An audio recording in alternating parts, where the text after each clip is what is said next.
That's the topic. I am an academic, that's my substantive position. And I did a lot of work in financial economics, but I also did some work and do some work recently on biodiversity and economic development. So you want to just switch over? So this presentation, I'm going to go through it very, very quickly. Some of it is in French because I prepared it first for a French audience, but you're not going to have a little problem. I'm going to introduce it. I'm going to explain quickly what biodiversity is, then what small island developing states are. I'll do a few theoretical and empirical considerations, which will take some time. This is the technical part. I'm going to speak a little bit of the methodology and the data, and then I'm going to analyze the results. The presentation is in English, so in case you are having a problem with the French. Okay, next slide, please. Let's run ahead.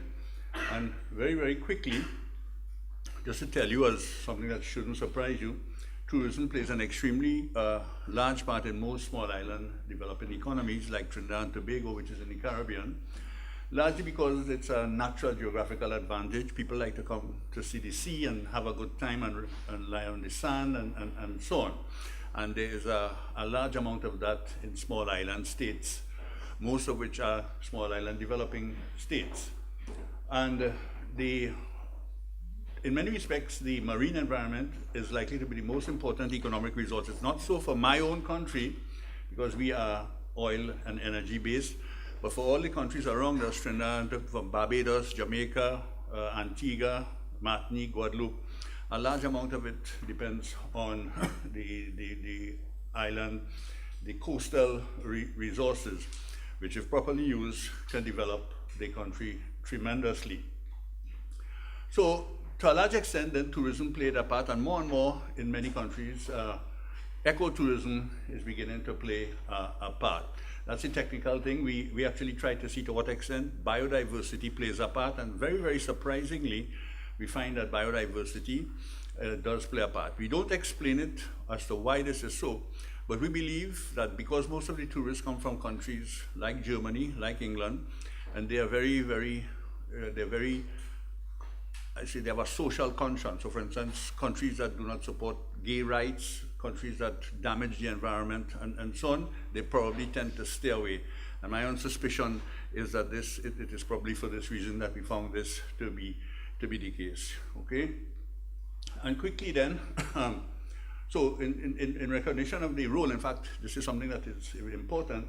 There's a convention on biological diversity that recognizes tourism and ecotourism as important tools for the promotion of biodiversity conservation and sustainable livelihoods, because the two are linked together. So biodiversity is viewed as a crucial component of local livelihoods, as I mentioned, and it has a direct effect on human well-being because of it, through the effect it has on the ecosystem services. You're going to be able to read it quickly. And this, of course, may be measured directly as to how it can be done. And it is therefore of great interest to check what these linkages are, the linkages between biodiversity and tourism. So, well, that's just what is biodiversity, and I explain what it is here. I'm not going to bother to go through that. And similarly, I asked what are small island developing states, and I give really a schematic about what it should look like.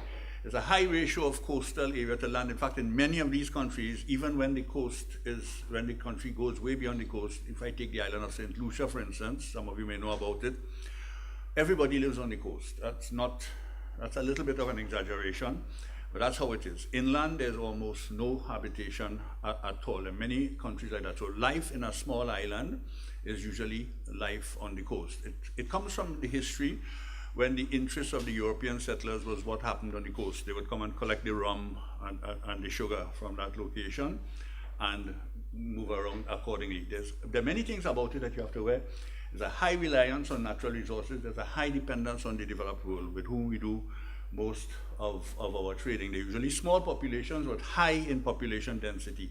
There are some, for instance, Barbados has one of the highest population densities in the entire world. Barbados is an island just north of Trinidad and Tobago.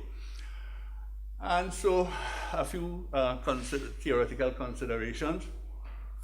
Most of the world's biodiversity hotspots are found in the developing world, And they are found in that subset of the developing world that is called small island developing states. The UN has divided the world, the developing world, into 4 categories, and you see SIDS is a very definite category among Africa, least developed countries, and so on. You want to go quickly, because I want to go quickly to it.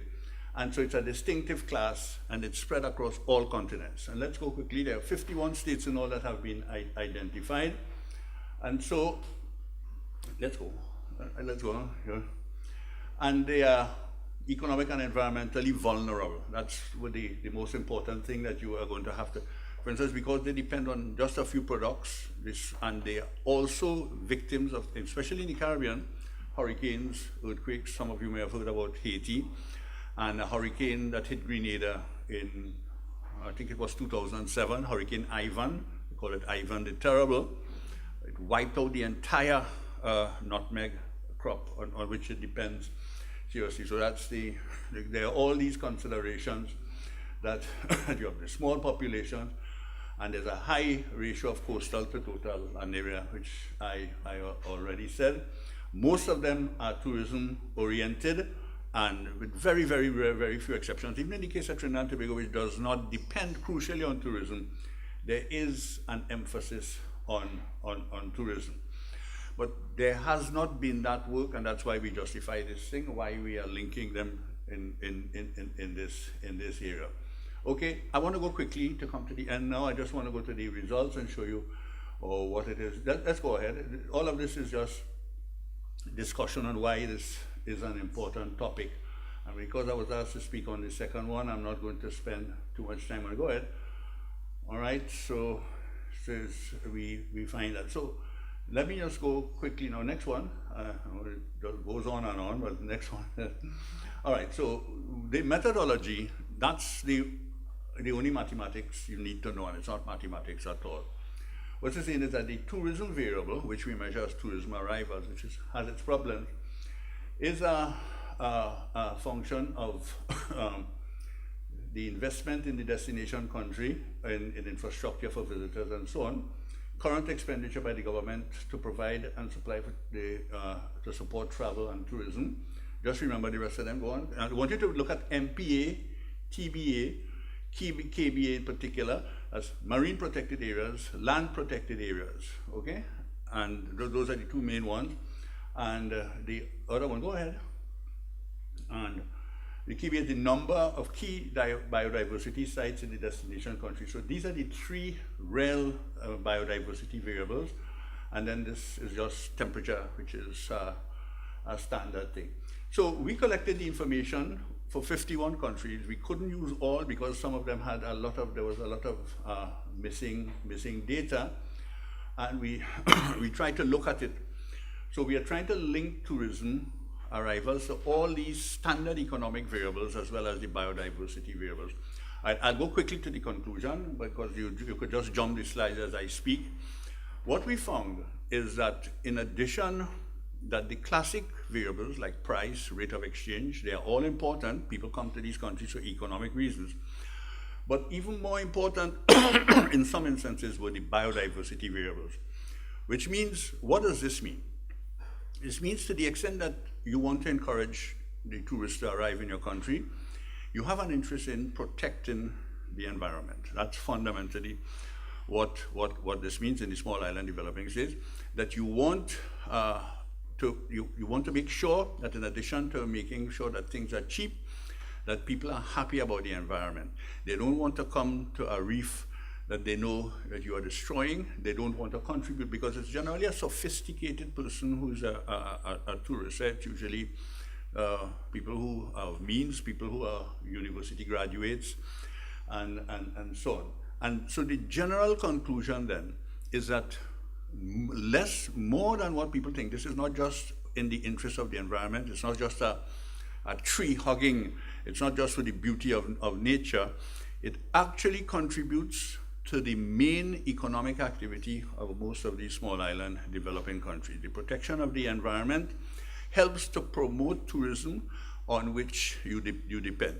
It actually, and in the paper which I circulated, it is actually much more important in some instances than the economic type of activity related to tourism.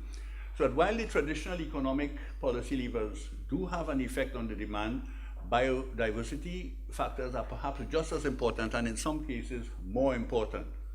My own suspicion is that they could very well become even more important in the future as a more environmentally conscious tourist develops in the richer countries of the world where the bulk of tourists originate. So I'm going to switch gears now and go into something that is completely different, which is the reason why I really, I didn't know this until a few minutes ago. And I'm going to speak a little bit about capital markets, and in particular about the stock markets in the Caribbean. And I'll concentrate in the 10 minutes that I have on 3 countries. There's no slide for that, and this is based on academic work that we have done. There's a well-known argument that has been going on for years now about whether the development of the capital markets, stock markets in particular, lead to the development of the country as a whole. It's another argument. There are many people who do not believe that. They believe that capital markets make people rich, but they do not believe that it contributes to economic growth and development. And we tested that for the Caribbean regions where there are stock markets. We looked at 3 countries in particular: Jamaica, which most of you will know about, Barbados, and Trinidad and Tobago. Now, of all of these, the stock market started in Jamaica in 1981, started in Trinidad and Tobago in 1988, and it's 1976 in Jamaica, 1981 in Trinidad and Tobago, and in 1990 in Barbados. I may be wrong on the last one. And they have not grown in terms of market participation by many firms. You're talking about 50 firms in Jamaica, roughly, about 30 in Trinidad and Tobago, and about less than 20 in the case of Barbados. What is evident, though, is that in terms of market capitalization, they have increased tremendously. In all cases, they started off as a relatively small percentage of the GDP, and in every case, they have gone over 100% of the GDP in recent times. So the stock markets, capital markets more generally, have grown phenomenally. And what we did, we looked at 2 phenomena. In the first instance, we looked to see to what extent they contributed to economic growth and development. And we did that by some fairly sophisticated techniques using econometric techniques called co-integration and so on. And we found, without exception, that they all contributed to economic development in these countries. So it has become something of a mantra now following these studies that the development of the capital market is a direct contributor to the development of economic growth and general social and economic development. There are many people who do not believe that because they have suspicions about the capital market. But I did as well, and to some extent I continue to.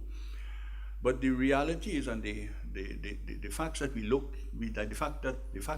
at, the techniques that we use, which I think are fairly foolproof, indicated to us, and this is something that has been proved in other jurisdictions as well, that capital market development precedes economic development. Of course, they feed back on each other after a while. We actually looked at the feedback one from the other, and the feedback from the development of the capital markets to the development of the economy was much stronger than the feedback the other way around. Now, what we also looked at in each case, again using some fairly sophisticated techniques, was the efficiency of these markets. That's another word that has become taboo in recent times. I was very happy when last year the Nobel Prize for Economics went to one of the contributors to the literature on financial market efficiency, and that's Farmer, Eugene Farmer. I don't know how many of you know the name. I thought they would never give it to him following the crash of 2008, 2009, and I even saw some people promising to give up the profession of economics if it ever happens. But I think, and they balanced it very nicely, because they awarded it at the same time to an upcoming behavioral economist, which is the school of thought that is in conflict with the efficiency school. I must say, my own reading of Farmer is not that Farmer says, or people like him, that the market is efficient. I don't think that is what is said. There are certain conditions under which it's efficient. But a market could very well be inefficient. And lo and behold, all three markets that we looked at, they're the biggest ones in the Caribbean, all three markets we looked at, without exception, by all kinds of criteria, were inefficient. It's as simple as that. I want you to understand what that means, and I'll tell you as well what it does not mean in the case of countries like the Caribbean. Technically, what it means is you can predict the price on a market. If it's efficient, you cannot do that. It means fundamentally that the best prediction of tomorrow's price is today's price, and that's not very interesting because everybody knows that. And so it means that you cannot make money from the market because if it's efficient, that's what it means in a limited way. So when it's inefficient, the opposite is supposed to be true. The opposite is supposed to be true, that you can make money on these markets. Now, that's not true in the case of the Trinidad and Tobago economy, in the case of the Jamaican economy. And one of the fundamental reasons for that, and probably the reason for the inefficiency, is that these markets are not very active. They're thin. That's the word that is used, and they are quite inactive. Many people who buy shares keep them for the rest of their lives. There's not much trading on these markets. So there are people who try to make money from the market, but most of the people, the way we have studied it, who go onto the market, buy shares as an investment that they can put aside and probably put in their wills to leave for their children and so on. So that's fundamentally the way the thing works. So what were the general conclusions then about the capital markets? One is, I'm closing off now. They contribute to economic growth and development in a way that many other known and tried sectors do not, but the markets remain relatively inefficient. One of the consequences of what we found is, given when we combine the two things, is that policy should emphasize the development of the capital market. And as I suspect, one of the reasons they made me chairman of the Trinidad and Tobago Securities and Exchange Commission was because of that particular mantra that I have been seeing, that you want to ensure that people who now are in the system, but whose companies remain private, you want them to become public, you want them to trade on the stock exchange. You want firms to think when they want to raise finance, rather than go to the banks, you want them to issue more shares. You want to have more IPOs in the system. That's initial public offerings.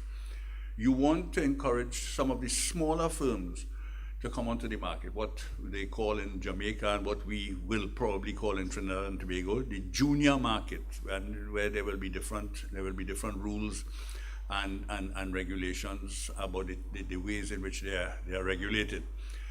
This will continue to contribute to economic development, and in our view, based on the findings that we found in the case of the efficiency matters, that would also contribute to the development of the financial system. Mr. Chairman, I'll take the questions now on both aspects of the discussion. Thank you very much.